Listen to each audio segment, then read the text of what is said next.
So, dear students, today I will teach you one poem, that is Stopping by Woods on a Snow Evening. This is the first poem of your book, so far as first year syllabus is concerned. And this Stopping by Woods on a Snow Evening I am to teach you today.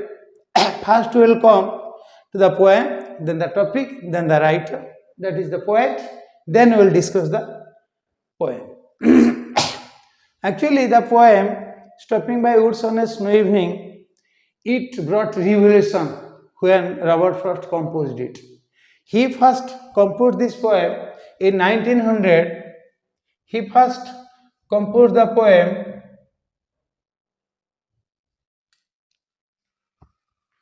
in 1922. Composed. But it was published in 1923 in a book. Actually, a book was there, compilation of many poems, and it was published in 1923. The book name was The New Hampshire.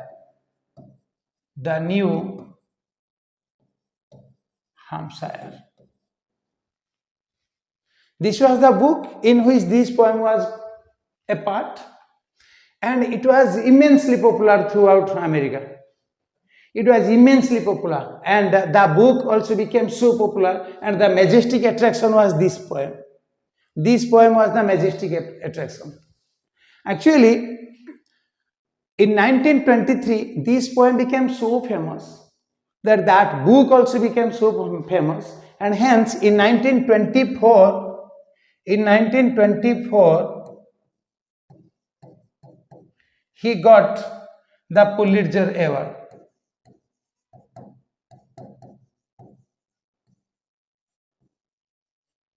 Pulitzer Award in literature is equal to Nobel Prize in the world.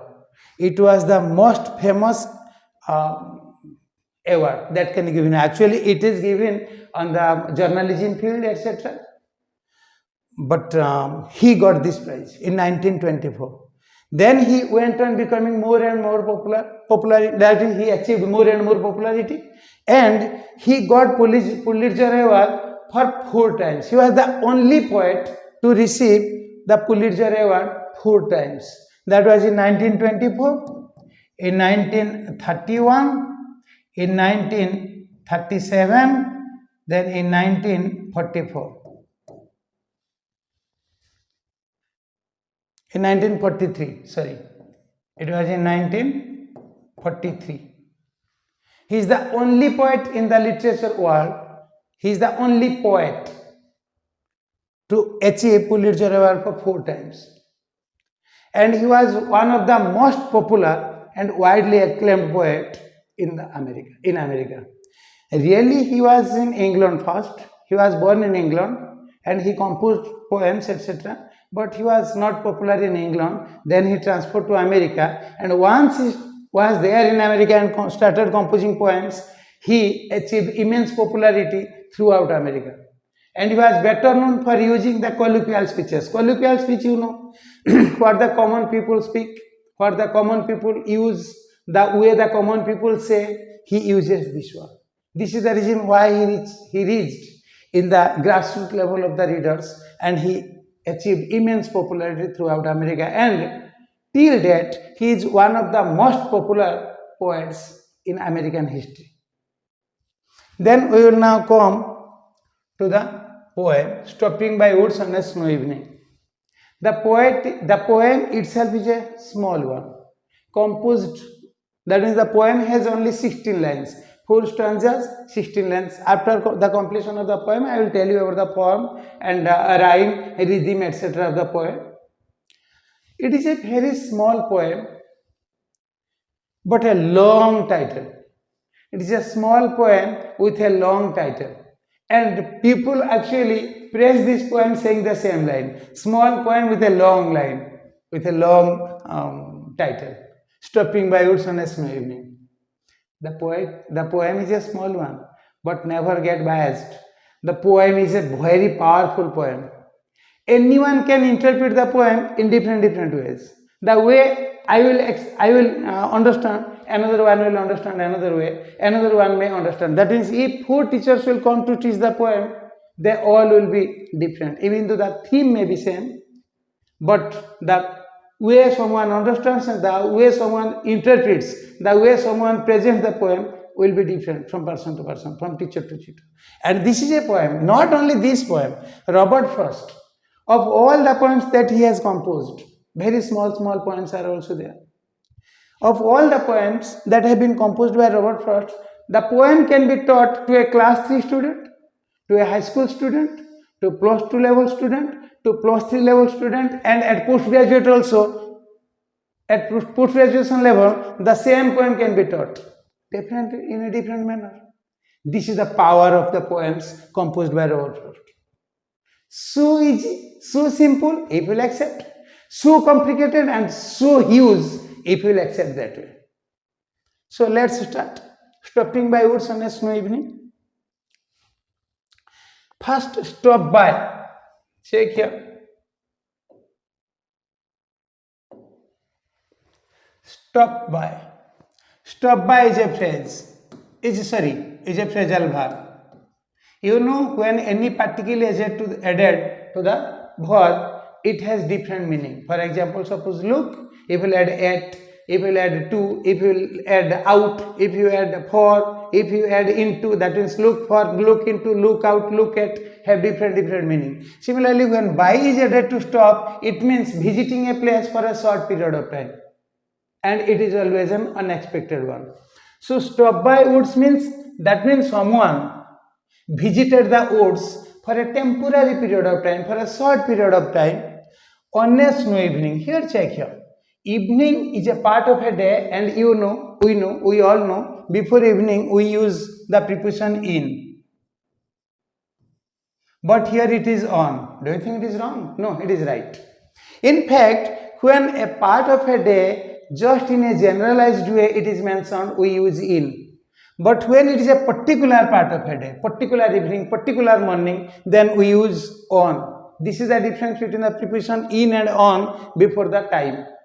When on is there before the part of the day, it is a specified or specific or a particular one. But when in is used before the part of the day, it is a general one. Suppose I like moving here and there in the evening, that is any evening. But on Sunday evening, I have decided to meet you. On Sunday evening. Don't think that because Sunday is there, so because before the day we use on, this is the reason why we have used on. No. One is used because evening has been specified, Sunday evening. Suppose that particular evening, I met him on that particular evening, not in that particular evening, because evening has been particularized. So instead of using in that case, we use on. It's okay, we'll discuss a lot about this in grammar section, but only you just accept that one is not wrongly used here. On a snow evening, because evening is particularized by the addition of snowy. It was snow evening means it was a frosting evening, it was a chilling evening, it was a cool evening. That is before going through the poem, you should first go to the background. What was the background in the composition of the poem? This poem is composed in America, and in Western countries all through the year they experience chilling cold. Their hottest day experience temperature up to 16 degree, 14 degree to 16 degree, and this is the chillest, this is the coolest day in India, and this is their warmest day, because their coolest day reaches 0 degree, -2 degree, -4 degree, etc. So, if evening is snowy, that means snowflakes might be falling down at that time. So, stopping by woods on a snow evening means it was evening, it was chilling cold, the environment was so cold. At that time, one passerby was going, in fact, one horse rider was going on towards his destination. Then he came across the woods. What is woods? I am telling you a little. Check here.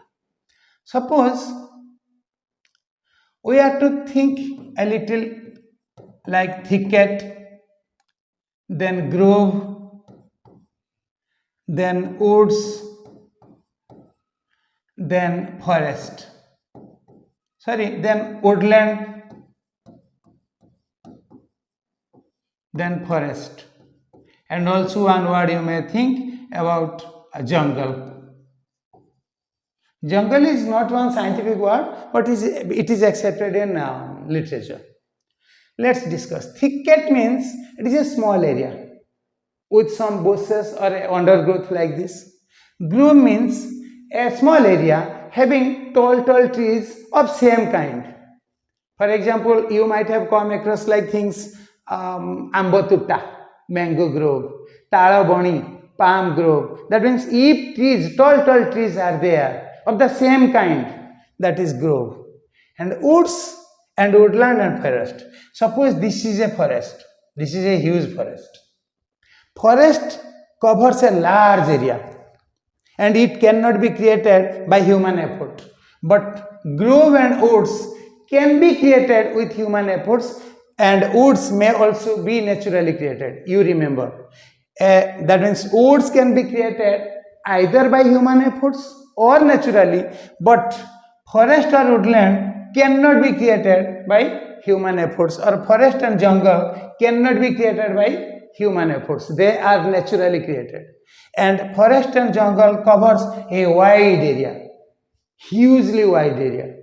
But woodland, woods, groves, thicket, decreasingly, and if you come this way, it is increasingly. Thicket is a very small area, grove is little more than thicket, woods are furthermore. What is woods? I am telling you. Suppose this is one forest, it is a part of it. This may be woodland. Here you may find, here this is a patch of a lot more trees. Here is a patch of undershrubs, that is shrubs, undergrowth, etc. Again here is a patch of tall trees. Here that is undergrowth is there. Here tall. So combination of these is the woods. And the total area is woodland. And all of these are the part of the forest. But sometimes you may find a land area where only a lot of trees will be there. It is an isolated area, all around it is clear ground, but only here a lot more trees are there. The way I was telling you, Ambotutta. Suppose आम गोटे बगीचा तैयारी करछे, आंब गछ बहुत गुड़ा लगेछे, आम गोटे बिलर गोटे जगह सिलेक्ट करिकी. That cannot come in any of this category. That is copse. This is called copse. आमे जो कहले आंब बगीचा बा जो आंब तुट्टा और तालबणी, you might have come across different तालबणी in village areas. जो बिल भितर गोटे जगह बहुत गुड़ा ताल गछ होइथिबो. These are copse actually, or you may call them as grove, because trees of the same kind are there. So this is wood. So perhaps you come across the word woods, and perhaps you understood what is woods. And now stopping by woods means it is what I told you. Thicket, grove or woods may be created with human effort, and in so far as our poem is concerned, it is a private zone, it is a private area, it is a private property, because the line goes like this. So it is created with human efforts.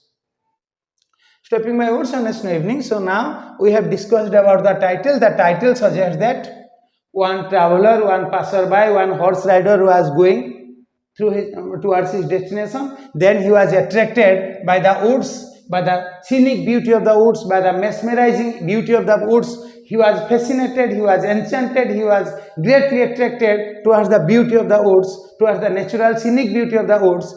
And the time was snow evening. It was not a friendly one. Evening, you know, when the evening is approaching, then it will be followed by darker night. Still then he was attracted. That is, so inclined he was towards the nature's beauty. So this poem suggests that one person is there who was fascinated by the nature's beauty, and despite the unfriendly condition, he still wants to go into it, to visit, to have enjoyment inside it.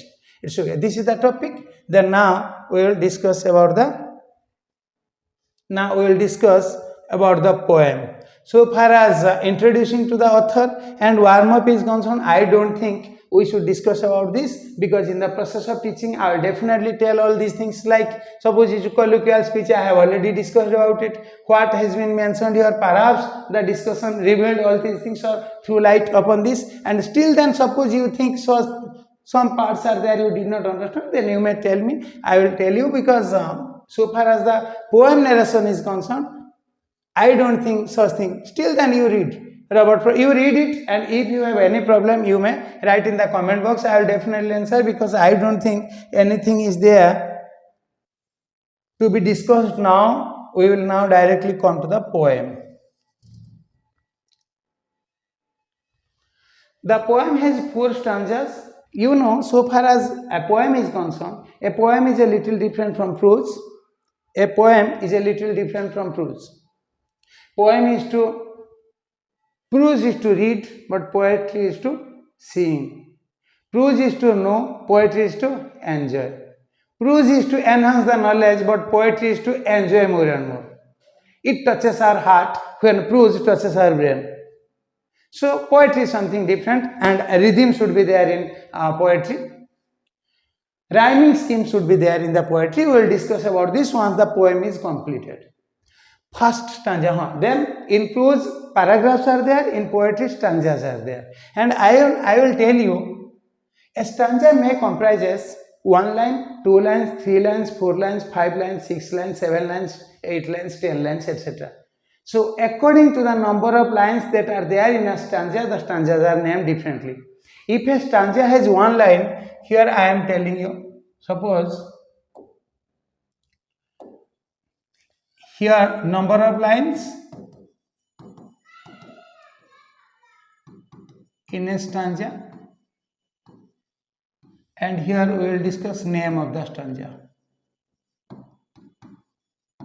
Because this is for the first time that I am teaching you poetry, so I will definitely take a little time to discuss about this, but when we will go on discussing other poems, I don't think any necessity would be there to discuss about this, because in next poem I will be telling you something different, so that in the process of teaching poetry I will give you a lot more things about the features, about this, that, etc. about poem. So number of lines, if a stanza contains 1 line, it is called monostich. If a stanza contains 2 lines, it is called couplet. It is not couplet, it is couplet. If a stanza contains 3 lines, it is called tercet. If a stanza contains 4 lines, it is called quatrain. And our poem contains quatrains, because here the stanza contains 4 lines. Quatrain. 4 quatrains are there in this poem. And if a stanza contains 5 lines, it is called quintain. If 6 lines, then it is sestet. 7 lines, then septet. 8 lines, it is called octave. 9 lines, it is called Spenserian stanza. Because Spencer actually started using such type of stanza, so such stanzas are named after him. And if it is 10 lines, then it is called design. So these are the things. And now our poem contains 4 quatrains, because our stanzas contain 4 lines. So 4 quatrains are there. Now we have to discuss the first stanza. Whose house, whose oats these are, I think I know. His house is in the village, though he will not see me stopping here to watch his oats fill up with snow. Before discussing the poem, first I would like to tell you one thing. So far as I is concerned, if I is there in prose, I suggest to the writer himself, because it is a part of the autobiography. But if in poetry I is there, I does not refer to poet, I refer to a speaker. That means the poet creates one speaker through whom he is describing this thing. Many cases the teachers go on saying that the poet thinks that, the poet says that. No. Actually, a speaker is a character created by the poet. Through that character, the poet is narrating. So here, I exactly not the poet. I exactly does not refer to poet, it is the speaker. So better to say speaker, better to write the speaker narrates, the speaker says like this. So here the speaker is saying that, whose words these are, I think I know. Whose woods these are? Woods, I just told you, the patches of wood or in a woodland is called woods, and hence woods generally take plural verb. So whose woods these are, I think I know. First I would like to tell you, wood and woods are different, like good and goods. Good means you are a good student. Good is an adjective suggesting that it is nice, it is acceptable. But goods, when you add s, it is not the plural of good. Goods means jinsapatra, things, objects, etc. Similarly, when wood means a piece of, a part of a tree, piece of a lumber, piece of something, that is wood, it is a material. But woods, it is not the plural of wood, katho. Woods means a part of the woodland. Woods means it is a small area covered with trees. Covered with trees, tall trees. And I was, actually I did not tell you about forest and jungle. Forest is a large area covered with large number of trees. And it has generally a law that is a thick canopy with the top part of the trees, with undershrub or undergrowth. Bushes are there. But in jungle, more undergrowth is there, but in forest, less undergrowth is there, so far as forest and jungle is concerned. It's okay. So woods means a small area, comparatively small area in comparison to the forest or jungle, where a large number of trees are there. And bushes might also be found out, but very less number of bushes should be there. That is woods. Whose woods these are? Whose possession is associated with woods?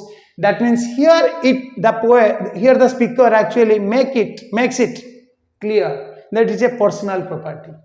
It is a personal property because whose woods? If anything has been naturally grown, you cannot claim your ownership.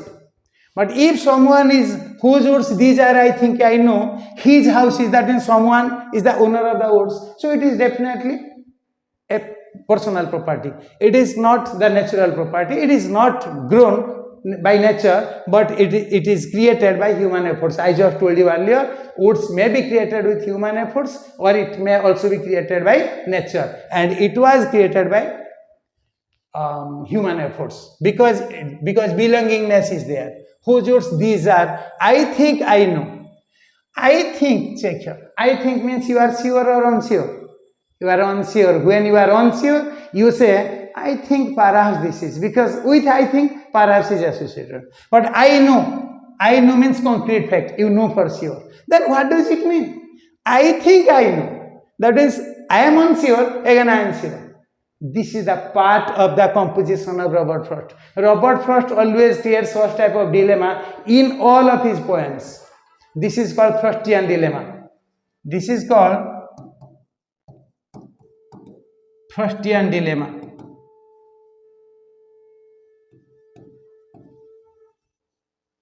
Frostian dilemma. Robert Frost always creates dilemma in all of his poems. One poem you might have come across, the road not taken. That when he was going, then the road diverged, and now standing at the diversion, he was thinking which road he was to pursue. He was to pursue through. So Robert Frost always creates such type of hesitation, such types of dilemma. And so, whose words these are, I think I know. That means here the speaker is thinking, perhaps he knows the owner of the woods. His house is in the village do. His house means who is the owner of the woods? His house is in the village do. That means now he remembers. Now the speaker remembers, perhaps he knows the owner of the woods and he is living in the nearby village. These two lines actually check, it has some symbol, it has some symbolic value, it has some significance. What? Because the speaker considers that he knows the owner of the woods, he is a regular traveler through that path, or just he is the newcomer here. Whether he was going through that path for the first time or he regularly goes through that path. Definitely he regularly goes through that path, otherwise how can he know about the owner of the house? And how can he remember that he is living in the nearby village? So definitely he is regularly going there. Then what is the further significance of this? The further significance is that sometimes we are attracted by some other point. Even though we earlier have come across such things, there might not be a distraction to you, but then time comes when such points will prove to be a point of distraction. Here actually the horse rider is going towards his destination. Then he was attracted by the scenic beauty of the woods, and now he was thinking of trespassing the property, because it is a personal property, and if you are entering to it without the permission of the owner, that means you are a trespasser and you want to trespass it, and in this case you may be prosecuted, you may be brought to the court of law because you have trespassed. Still then he dares, here the speaker dares to trespass the personal property of someone. Such was the fascination, such was the enchantment, such was the attraction towards nature's beauty. He forgets about his destination, he forgets about his journey, he forgets about the time, because the title line suggests that it was the evening. He forgets about the evening, he forgets about the uncomfortability. Such was the fascination, because once someone is attracted towards nature, then he forgets everything. Not only this, you come to your own life, some point of distractions are there and you don't care. When such point comes, suppose it may be chatting, it may be playing video games, it may be reading novels, it may be going to film halls, it may be watching serials, it may be participating in the friendly cricket matches, etc. You don't care. Even if you are forbidden to do such things, you will definitely go, because such is the obsession in us to do. Because once anything is a point of distraction to us, we never care to other things. Same is here. He was a traveler going towards his destination, and now the woods is proved to be a point of distraction to him. And he loved to be distracted. He loved to enter. Check here. All types of demerits are there. The time is evening. The darkness is approaching, because once the darkness will be there, he cannot continue his journey sitting on the horseback, because it is not a car. So that even if it is evening, then you will just put the light on and you can go. Now the horse which is taking it on its back, once it is dark, the rider is to walk dragging the horse behind. Still then he is ready to go into the woods to enjoy the scenic beauty. Such is his fascination towards his nature, towards the nature's beauty. He wants to enjoy it. And now he dares to trespass to someone's property. Even if it is a personal property, now he decides to go into it, because the house owner lives in the nearby village. He will not see me stopping here. Now he forecasts that because he is living in the nearby village, he could not know that he trespassed into his property. He could not know that the horse rider entered his property to enjoy the scenic beauty, to watch his woods fill up with snow. To watch his woods fill up with snow, actually one figure of speech used here is hyperbole. Hyperbole.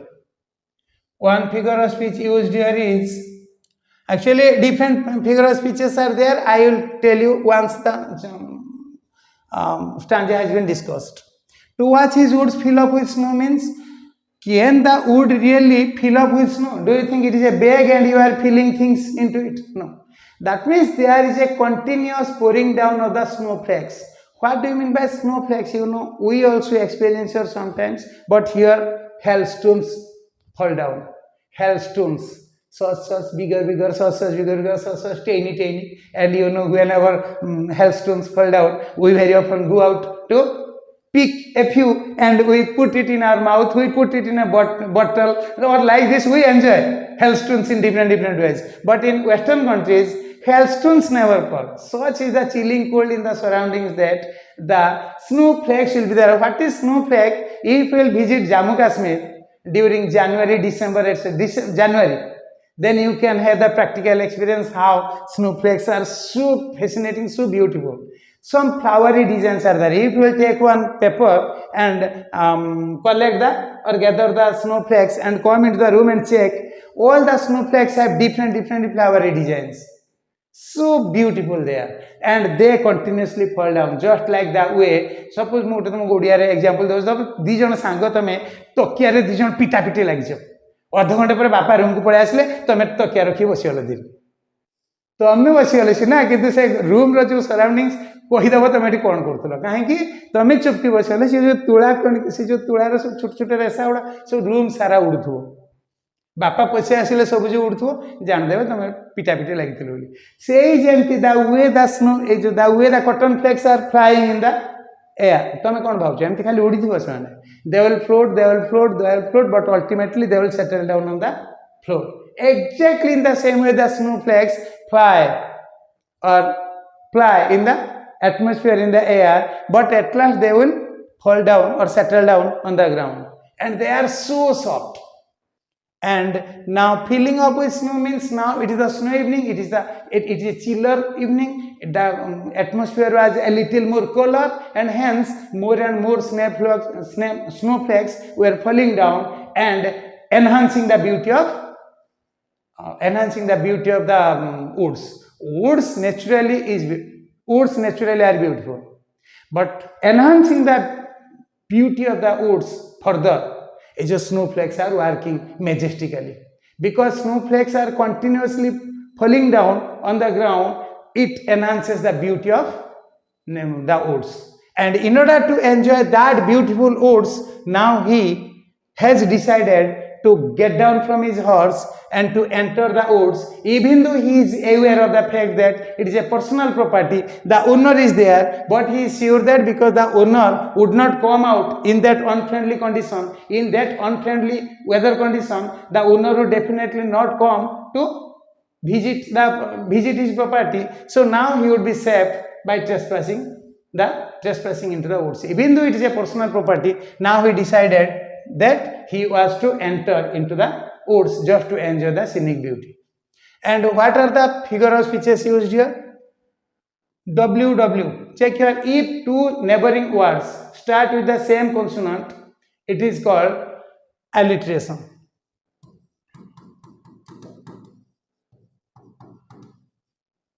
Alliteration, actually repetition of sounds, repetition of words, repetition of letters are there.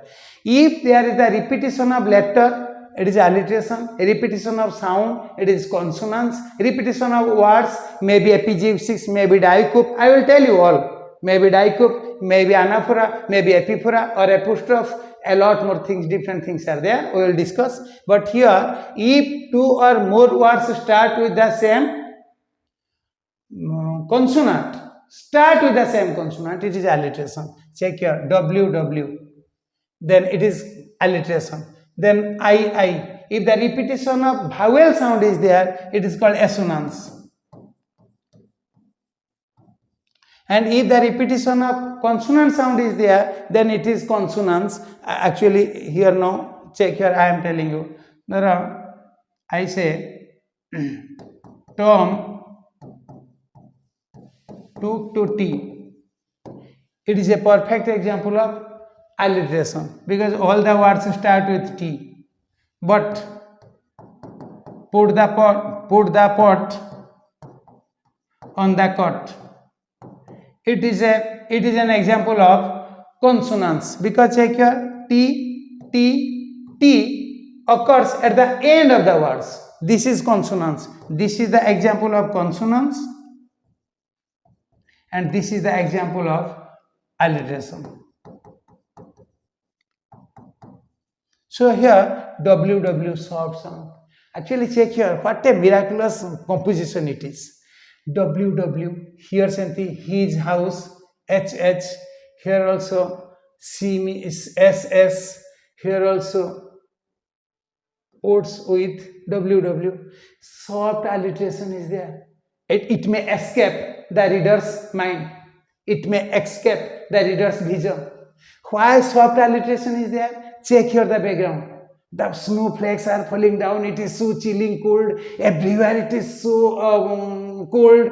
In that case, the alliteration is soft. Just create, that is, the poet wants to create a soft environment here. And soft environment is perfectly created by soft alliteration. It's okay. Then another, check here. Actually, in poem, two different things are there. One is end stopping. One is end stopping. A lot more things are there. I don't think I can tell you everything. End stopping, and the next one is flowing. Flowing you may not understand. What is flowing you may not? What is flowing you may not understand. I will tell you. Enjambment. Enjambment.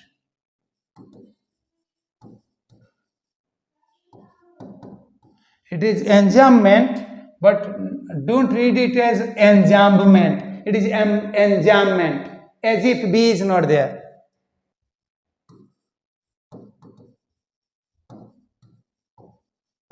When a line in a poem ends without any punctuation and it flows to the second line to bring the meaning, it is called enjambment. Check here, free flowing is here. I think I know, no punctuation is there. It flows to the second line just to bring the meaning. Then he will not see me here. Then here. Actually, before discussing thing, I want to tell you one thing. Otherwise, perhaps you can. I know I have already taken a lot more time. But if I will not tell you, no one, you perhaps cannot know. Actually, have you ever heard or have you ever thought why the lines start with capital letter? Because in grammar it has been taught to us that a sentence always starts with a capital letter. But here, W capital, H capital, 2 capital, why? You may think, sir, in a poem, so always the line starts with a capital letter. But have you ever asked anyone why the line starts with a capital letter, even though it is not a complete sentence? Check here, no full stop is there. Here also one semicolon is there, not full stop. Here nothing, no punctuation is there. Still then capital letter. Why? And they have habit. Kahi sabu line uda capital letter start hochi kahi? ये तो गोटे complete sentence नुहे यदि एटा complete sentence नुहे full stop भी नहीं capital letter कहीं start होची के भाबिछ प्रोज रे कोन हुए सेंटेंस थाए पोएट्री रे लाइन थाए आ भीतर फरक कोन प्रोज रे सेंटेंस गोटे कंप्लीट मीनिंग दोथला बेले पोएट्री रे गोटे लाइन कंप्लीट मीनिंग दिए ताल जाके एंजॉयमेंट बुझाई पारिबे गोटे लाइन कंप्लीट मीनिंग दिए देखो प्रोज जेतो सार पढौचंदी पढेबे फुल स्टॉप पर्यंत आसीबे सेटा तापर जाय बुझाइबे हेटा गोटे लाइन रो हाफ ही थाई पारे किबा 1.5 लाइन ही थाई पारे गोटे लाइन पढेबे फुल स्टॉप पखरु आसिला परे बुझाइबा आरंभ करिए किंतु पोएट्री रे सार माने गोटे लाइन पढेबे बुझाइबे गोटे लाइन पढेबे बुझाइबे गोटे लाइन पढेबे बुझाइबे अर्थात पोएट्री रे प्रत्येकटा लाइन फुल फ्लेजेड से माने कंप्लीट सेंस दउथांती किंतु एंजॉयमेंट कोन ना पोएट्री रे जदी लाइन उटे पंक्चुएशन रे शेष होनी तन सेटा फ्री फ्लोइंग होची सेकंड लाइन की ये कंप्लीट सेंस देई पारु नाही एटा ता सार जुडिले जेकी सेंस आसी ताकू कहते enjoyment at the end stopping कोन बीच रे पूरा जबरदस्त अटके दउथो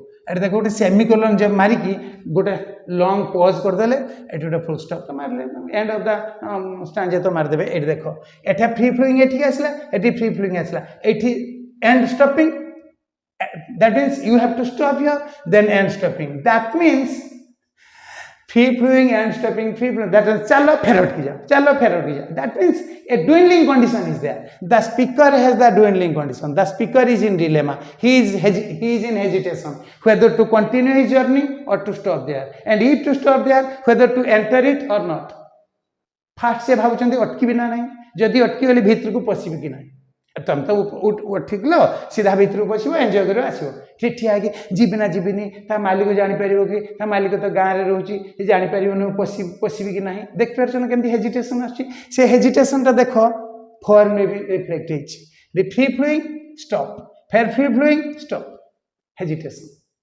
it's okay So this is the first stanza. The figure of speeches used here are alliteration, then enjambment, then here hyperbole. One figure of speech used here, figure of speech used here is hyperbole. Hyperbole is a type of exaggeration with the intention of bringing some positive impact. Exaggeration, you know, when you are narrating things more than its nature, when you are trying to color the fact, when you are trying to exaggerate fact, बढ़ई चढ़ई कि किसी गोटे कहवा है exaggeration. Exaggeration जिते किसी गोटे भल पॉजिटिव इंपैक्ट आनिबा को चाहूची सेटा कहते हाइपरबोले. एट देखो, can the woods fill up with snow? Do you think it is a bag, or it is a drum, or it is a bucket, or it is something that you are bringing things and filling it? No. Actually here he wants to exaggerate the fact that a lot more snowflakes are pouring down onto the surface, enhancing the beauty of the woods. That is a figure of speech called hyperbole. So this is the end of the first stanza. I think perhaps we have understood, or we have discussed pretty well about this first stanza. Then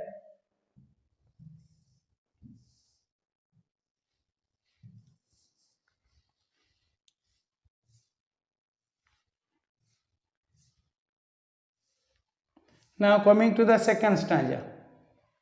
My little horse must think it queer to stop without a farmhouse near, between the woods and frozen lake, the darkest evening of the year.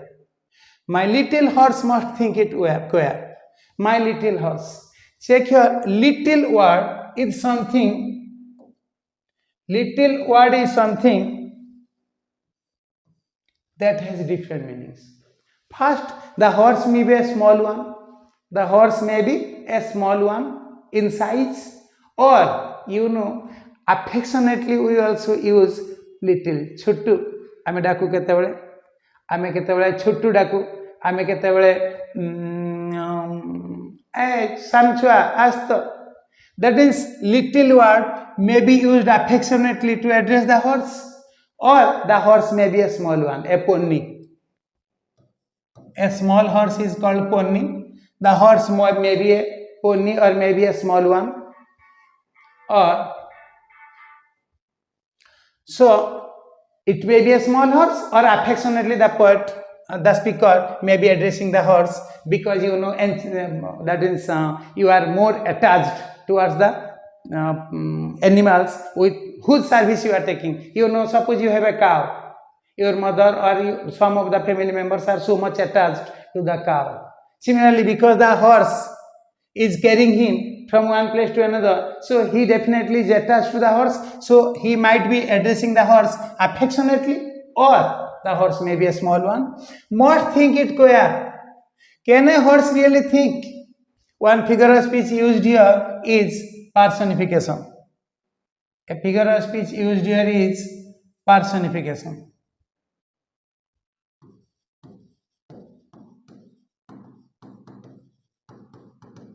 Personification may be done in two ways. First, personification one, inanimate object. Inanimate object is considered as animate. यदि जीवन नहीं तमे जीवन अच्छी बोली कहूच ताले personification केंती. When Vivekananda speaks, it is believed that even the pebbles and stones start listening. Vivekananda जो भाषण दियंती ना, पत्थर गुड़ी भी शुणती. पत्थर गुड़ी छोड़ी पारे? Do you think the pebbles and stones are capable to listen? That means we find life in them. एठी inanimate को animate करा गला एटा personification. और उटा second को, he has life, but he is not a human being. So human nature or human traits are attributed to a non-human thing.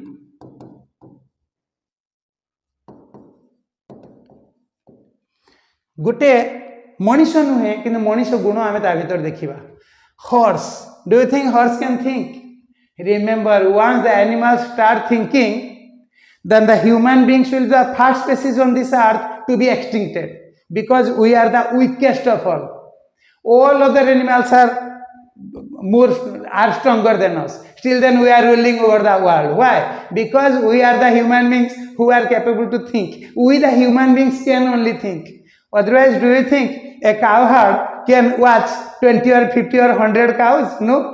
ता भर पांचटा जब भावे ये लोक बेस मानतिकारी कर चल तो सिंहर या फोड़ी दबा कौन मानतिकारी कर देखा जो दिन एनिमाल मैंने भाव आरंभ करेंगे मनीष जाति पूरा पृथ्वी पृष्ठ ध्वंस पाइज लोप पाइज कहीं आम सबुठ विकेस्ट आमर सबुठ बड़ पावर थिंकिंग पावर.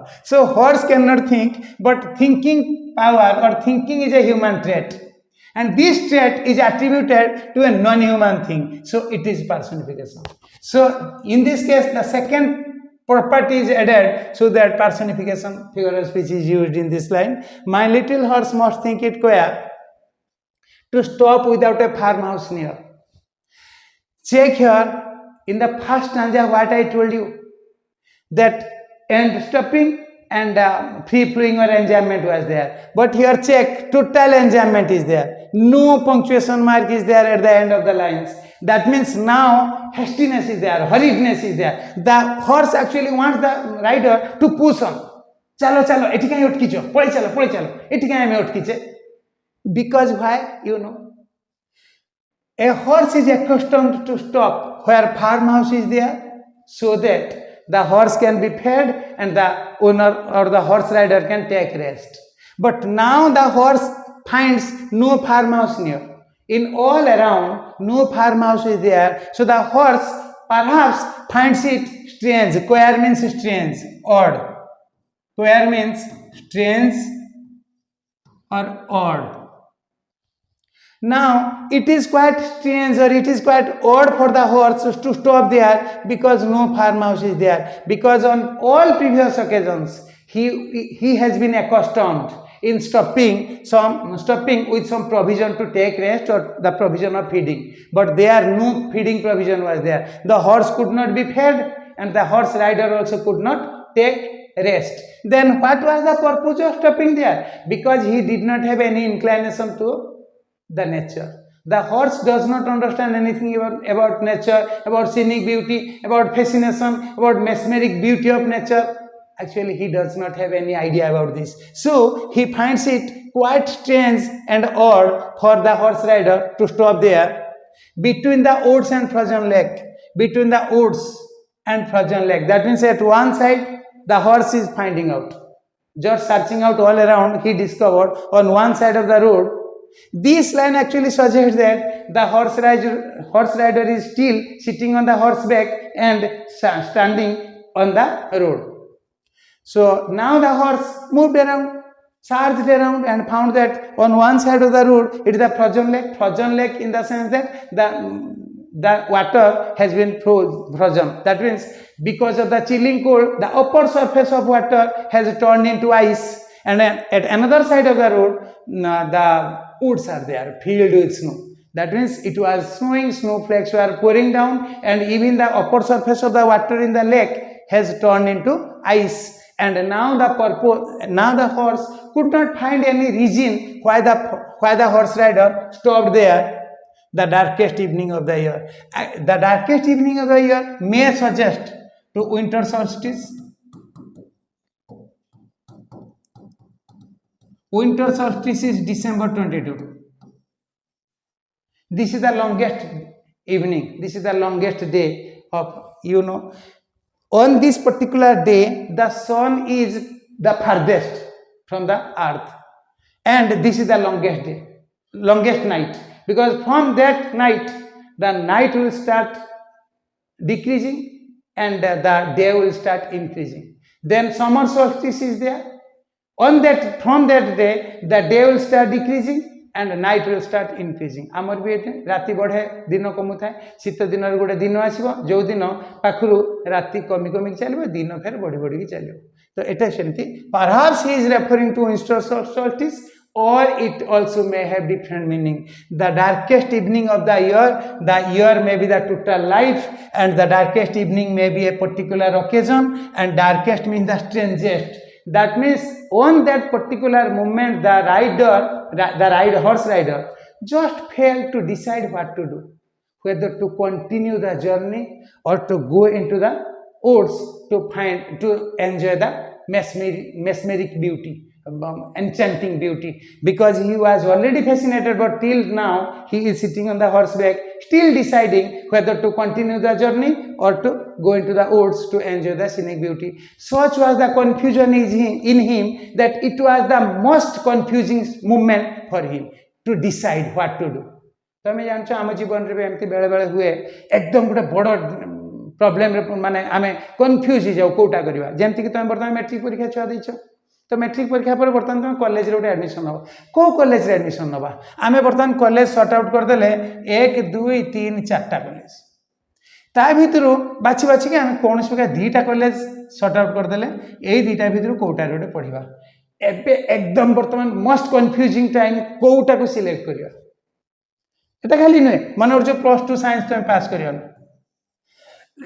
এবে তুমি জেই দেল তুমি জেই দেইছিল জেই অ্যাডভান্সড পাইগল नीट भी देइथिल सेठी भी ऑल इंडिया रैंकिंग 120 रे रहिछो एबे तुम चाहे मेडिकल भी पढ़ी पारिबो तुम मेडिकल लाइन भी तुम फेट डिसाइड कर पारिबो किमा तुम इंजीनियरिंग कर आईआईटी भी पढ़ी पारिबो एबे कन्फ्यूजन कोन करबी जेहेतु मु 122 रैंकिंग रे अछि मेडिकल को कॉलेज रे मेडिकल सीट पाई जीबी आउ तुमर जदि मु आईआईटी भी पढ़ी जेहेतु भल रैंकिंग अच्छी आईआईटी दिल्ली रे भी सीट पाई जीबी एबे कन्फ्यूजन कोन करबा एटा पढ़िबा ना सेटा करबा एटा करबा ना से ए जो कन्फ्यूजन बेले बेले हुए स्ट्रेंजेस्ट मोमेंट एटा होची एकदम most confusing moment and now this occasion has been described as the most confusing moment for the horse rider in his life.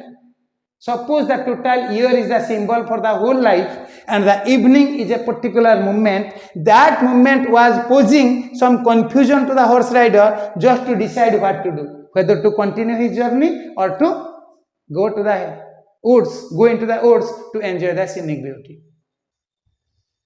So this is the second stanza. I think perhaps we have discussed. Then coming to the next stanza, a figure of speech. Figure of speech. The darkest evening of the year, it is actually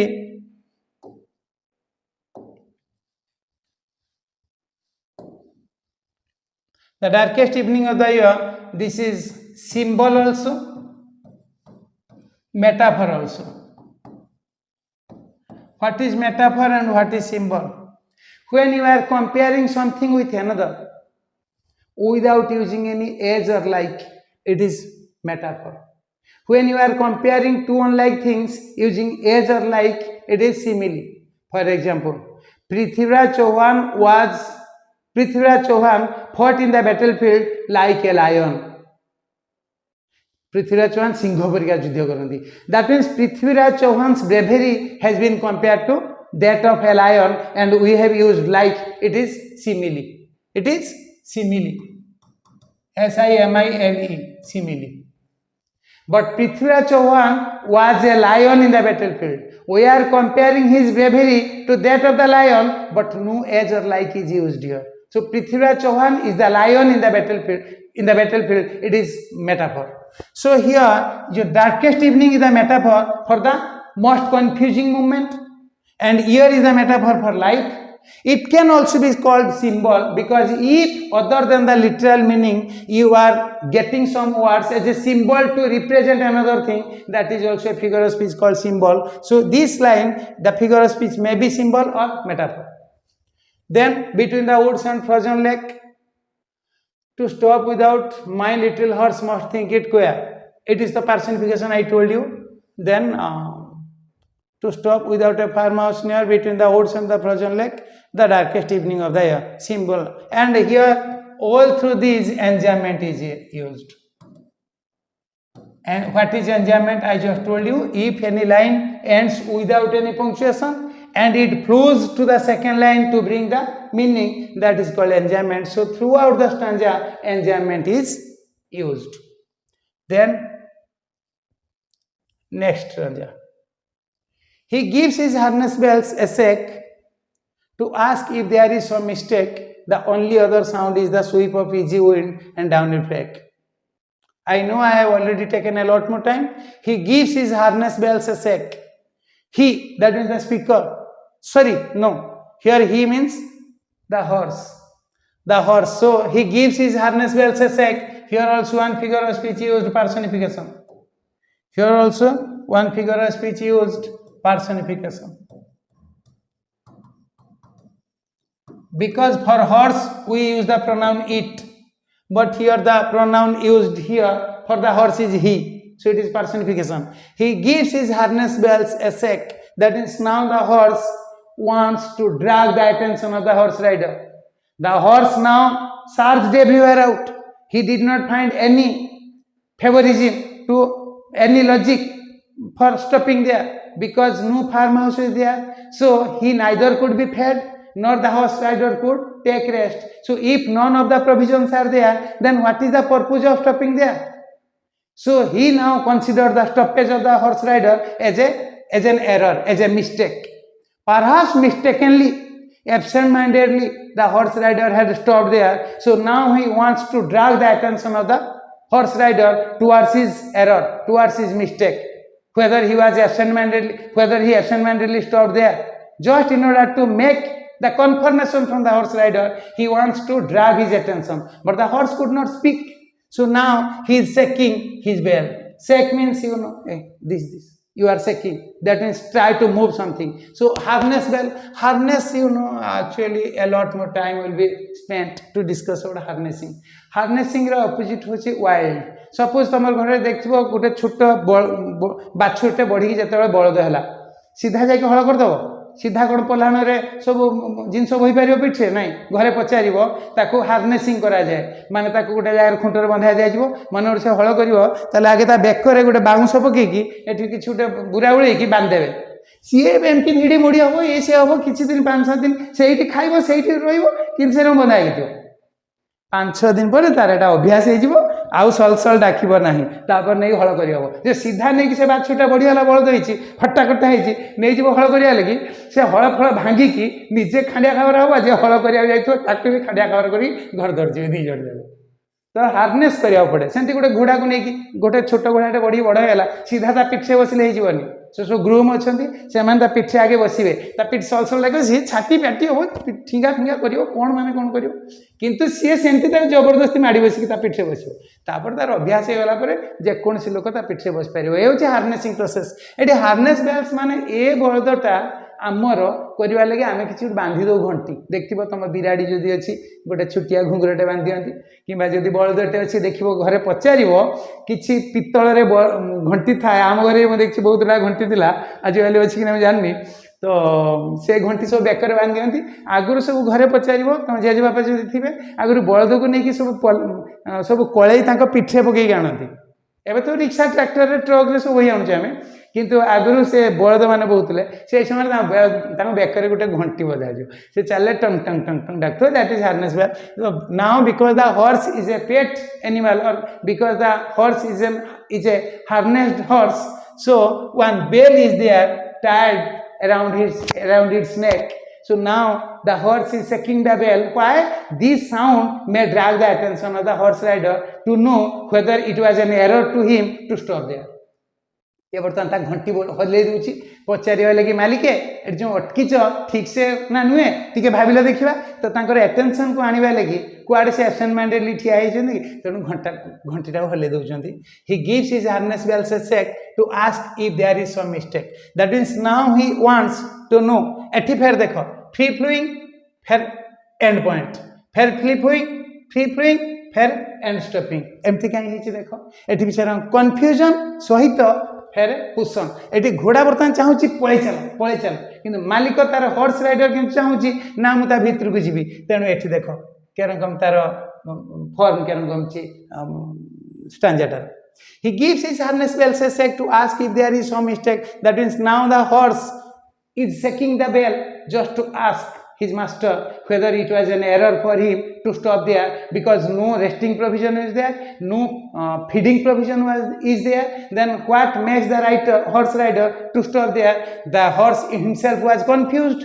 So now he wants to ask his rider, ask his master whether he has committed any error or a mistake, so now he wants to drag his attention. In order to, in the process or in the attempt of dragging his attention, he is shaking the bell. The only other sound is the sweep of easy wind and down reflect. The only other sound is the sweep of easy wind and down reflect. That means the entire environment was silent, calm and composed. Serenity prevails everywhere because one sound is made by the shaking of the bells. Other than the sound, what other sound was there? The downy flake. That is the way the snowflakes were falling down. It was making some sound, or it is making some sound, and the way the wind is blowing, it also make the sound. सतरे पवन बहले शब्द होता है. देखिए राति 2टार जो झरकार बसिबो पवन रो सं सं शब्दटा हुए तो सुबिबो. दिन रे बसिबो झरका पाखरे कोड दिगा पवन बया शब्द सुची. जदि गेल अछि पवन जोर जबोची हुए तो साउंड हबो. धीरे धीरे पवन बहले साउंड हुए. से किंतु कुछ ना केवल पवन बहिबा साउंड आ जो से मु तुमको जो टिके आगरे एग्जांपल देथिल सेट पई कहिथिली दी जण जदि पिटा पिटी लागछन तकिया रे एमती पिटा पिटी करछन तुळा उडा सब उडुची. तापरे किछ समय पर तुळा उडा तळे बसिबा आरंभ करिए. साउंड हबो ना धड़ धड़ खड़ खड़ ई सब पड़िबे ना. अर्थात बिल्कुल साउंड हबनी. साउंड लेसली से माने बसिबे. किंतु से कोइ से तुळा जो पड़ला सेही साउंड केवल सुनतला. तामने कोन कहबा चाहउछंती? What is the intention of the speaker to say? He wants to create one serene environment. That means serenity prevails everywhere, calmness prevails everywhere. It was totally silent. Extreme silence prevails everywhere, and in that silent state, the horse bell, is ringing of the horse bell, shaking of the horse bell, or the sound created by horse bell will definitely create a revolution in that. That means it will definitely be a great more noise.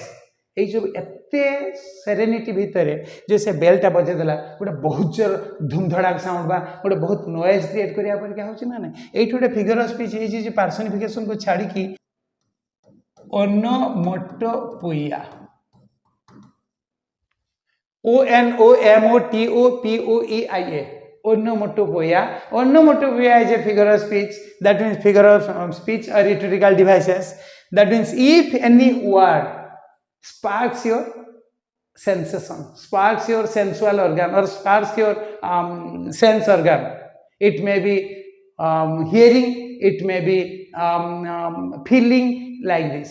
यदि जने कहबो Dracula ताको धरला तापरे ता Beko को कामुडी की ता रक्त सब पीगला. एटा सुनला बेलको रूम टाकुडी आसी पारे न आसी भी पारे. कारण आमे सब कोन कोन फिल्म सब देखलेनी से कील पाखर आरंभ करी से मार्क पर्यटन देखिए आमर से सब से sense पलैगला.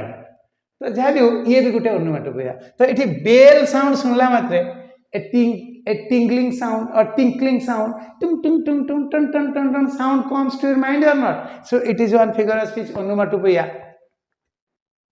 So now the horse is shaking the bell just to drag the attention of the horse rider, to ask whether it was an error, whether it was a mistake for him to stop there.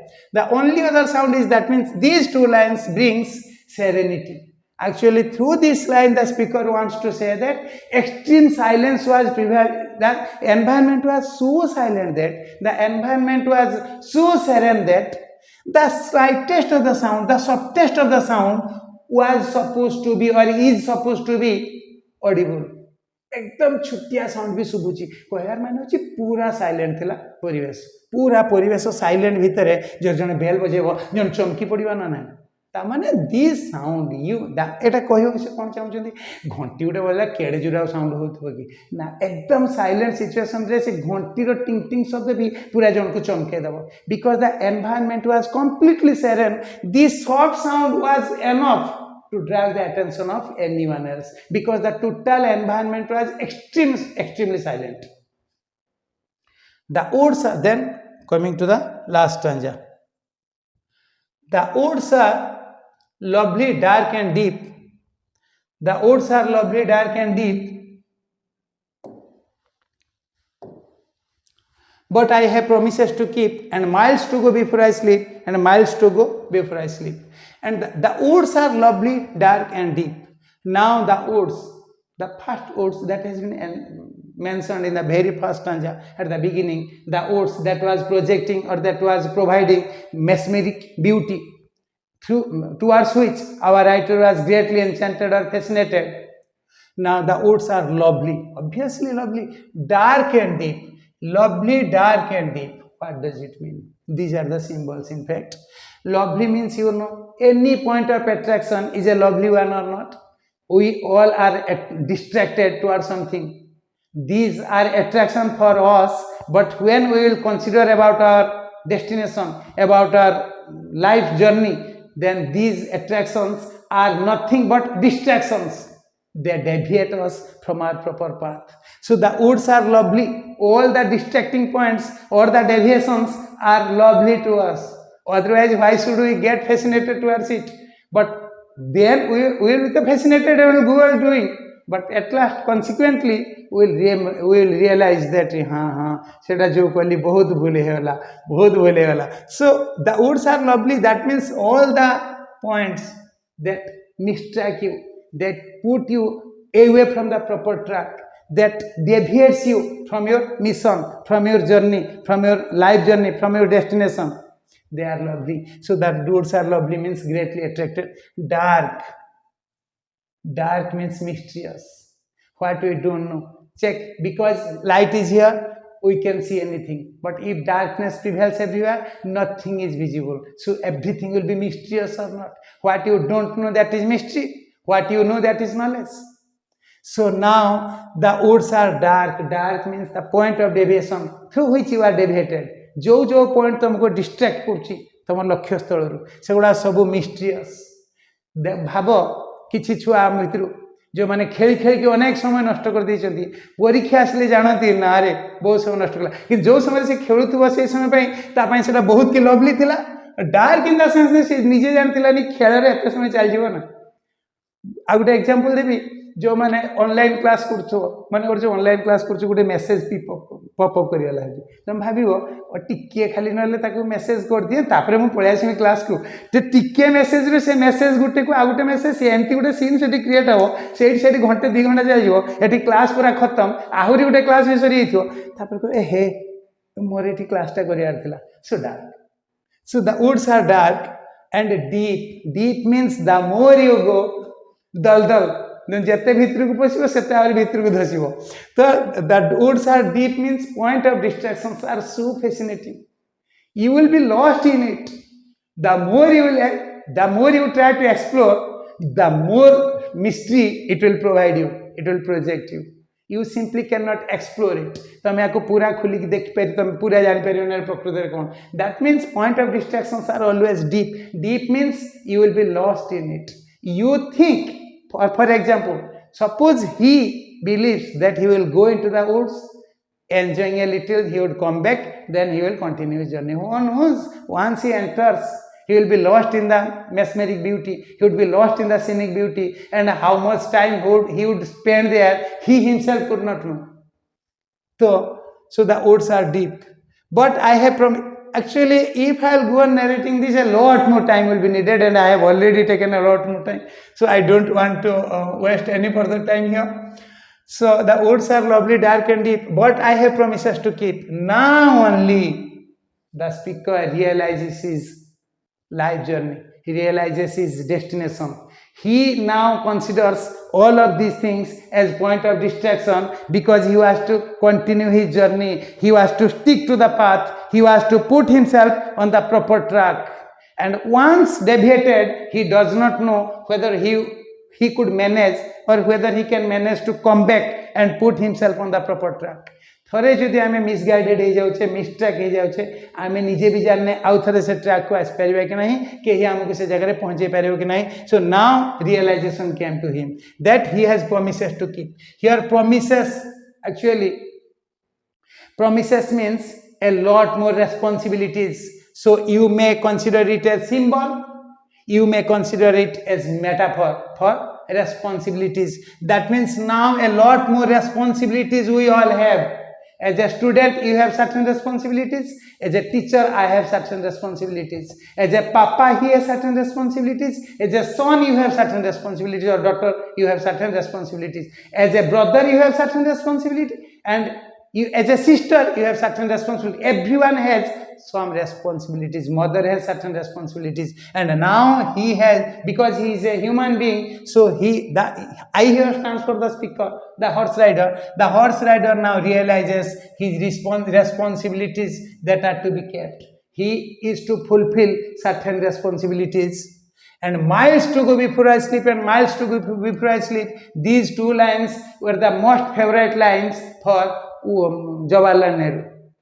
Jawaharlal Nehru wrote these lines in his handwriting on a piece of paper, and he always put it in his pocket because it sparks his motivation. He always was motivated reading these two lines. This poem was popular for all, and Jawaharlal Nehru loved this poem so much, and these two lines actually fascinated him the most. से हाथ लिखिके दुईटा line गोटे कागज लिखी pocket सब रखते जिते दरकार हो से काढ़ी पढ़ुले and miles to go before I sleep and miles to go before I sleep it the perfect example of repetition and miles to go before I sleep means first literal meaning will think miles to go before I sleep, that means now because it is evening, then night will come and at last he has to sleep. But before he would retire to the bed, before he could go to the sleep, go to the bed, before he could sleep, miles to go means he has a lot more responsibility to do. कहीं क्या कही मूलिया मजूर देवी मो घर को आसिले छुआ को कही मुझे आसिले तो चॉकलेट देवी आ क्या कही तो पढ़ा करके रखी मुझे आसिले चेक करी के पड़ीसा कही अच्छा से जो मीटिंगटा हम मुझे आसिले मीटिंग करवा मुझे पार्टिसिपेट करी that means definitely he had made a lot more promises and he has first miles to literal meaning now he after reaching home he can sleep ता घरे पहुँचले तो से शुइबे ना तो a lot more path is to cover before he could reach his home and he could sleep तेणु घरे पहुँचवा लगी घरे पहुँचले शुइबे तो शुइबा पूर्व बहुत रास्ता जावाक पड़ो that means he has yet to cover a lot more distance so that he could reach at home and he could sleep.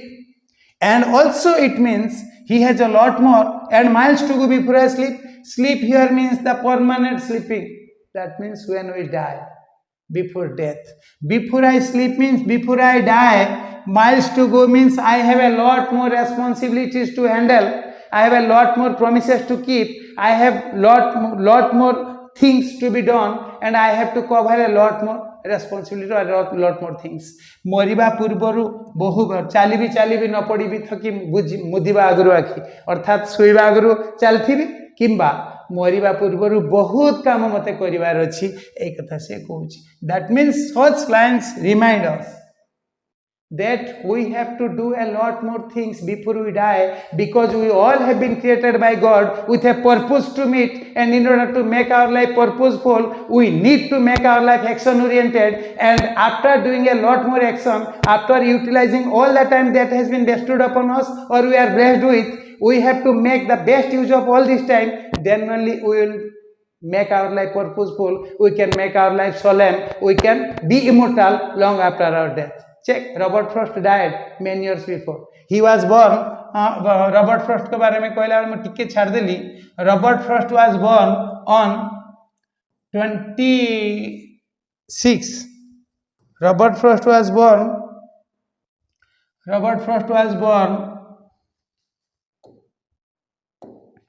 टिके I should highlight it. Robert Frost was born on 26 March 1964 and he breathed his last, or I have written or died, but instead of died you should write breathed his last or met his heavenly abode. Died on 29 January 1953 at the age of 88. So, I was telling you, so Robert Frost died many years before, but we still remember him because of his great literary activities or great literary creations. So miles to go before I sleep means before death we have to do a lot more things to make our life purposeful, to complete all the responsibilities entrusted to us. Then only we will be great, then only we can make our life sublime, then only we will be remembered by the next generations for long period of time, even if we are not here, even if we die. Sir, 1964 oh sorry, actually he was born on 26 March 1864. Sorry, you know, actually human is to err. We say human is to err. मनुष्य तो भूल करियो से हुए बेले बेले हो जाए मुटिके हो जाइए 26 March 1864 actually he was born and he died in 1953 at the age of 88.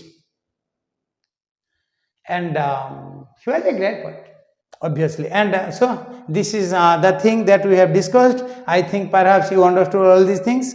And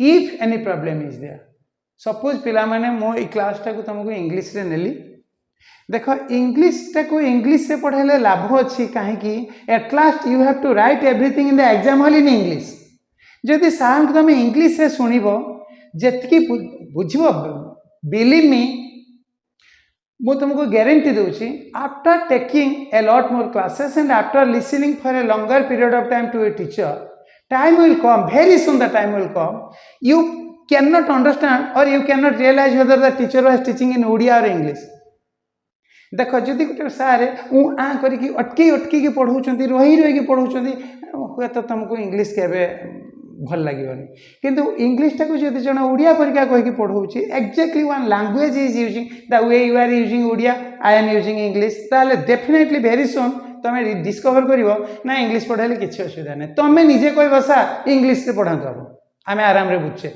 आदि तुम निहाती बुझीपार ताले मत कह मुझे बुझे देखो मुझे बढ़िया कहूँ मोर पूर्व क्लास गुड़ा तुम शुण I am the native of Baleshwar मोर मातृभाषा ओडिया तुम ठार I can speak Odia better than the way I am speaking English and I can speak Odia better than you also तो whatever I have discussed here in English everything I can discuss in Odia also मोर Odia vocabulary किसी problem नहीं मुझे ओडिया जन्म होती ओडिशा जन्म होती ये बढ़ी सबू शब्द मत मालूम अच्छी सबू कथा को ओडिया बुझेदेवी किंतु ओडिया बुझेले लाभ कौन हम थे भावटी ओडिया मुझे सब बुझीदे लेखिला बेलू मो कलम अटकी जीव कि इंग्लिश रे शुणुची इंग्लिश से बुझुची मो कलम अटकबनी के कहीं मुझे जहाँ शुणुली कान को सीटा आसीज तुम जान आम ब्रेन केमती तुम सब शुण सब भूल जाओ कि लेखिला बेलू एक्जाक्टली यही वर्ड यही लाइन पूरा माइंड के आसो हाँ हाँ ए मत गोटे एग्जांपल दूसरी तुम सपोज 5000 गप पढ़ीच मु कौन गप पचारे तुम कहीपर कि 5000 गप 5 वर्ष पर मुझे तुमको कहबी गोटे गप देवी पढ़ना यहाँ तुम जिते जिते पढ़े डिस्कवर कर मैं गप पढ़ी हाँ यहाँ पढ़ी हाँ आप तो यह हम आप हे तो गपटा पढ़ला मात्र पूरा गप मन पड़ोनी जिते आगे चलो से मन पड़ो exactly the same rely upon your brain तुम सब शुण सब बुझ भूली जाओ जिते बड़े तुम कम लगे ना देख सब मन पड़ो आपे आपे मन पड़ो practically because first I was a student then I am a teacher so till now I consider myself as a student मु पढ़ेला बेले सब मुझे स्टूडेंट के भीतर निज को देखे तो पढ़ेला बेले सब भावे मो पढ़ेबाटा छुआ पाखे पहुँचुची ना छुआ मैंने बुझीपार ना आक्चुअली पिला माने यही पोएमटा को पढ़ा लगी 2टा 3टा क्लास दरकार हो किंतु आम गोटे क्लास पढ़ा चेष्टा करचे मुझे जाने केते एफिशिएंटली मुझे तुमको बुझे पार्ची जदि केते बुझी पार्छ न कमेंट बॉक्स रे दबो definitely I will entertain all of your problem I will definitely try to clear all of your doubts so thank you all for listening to me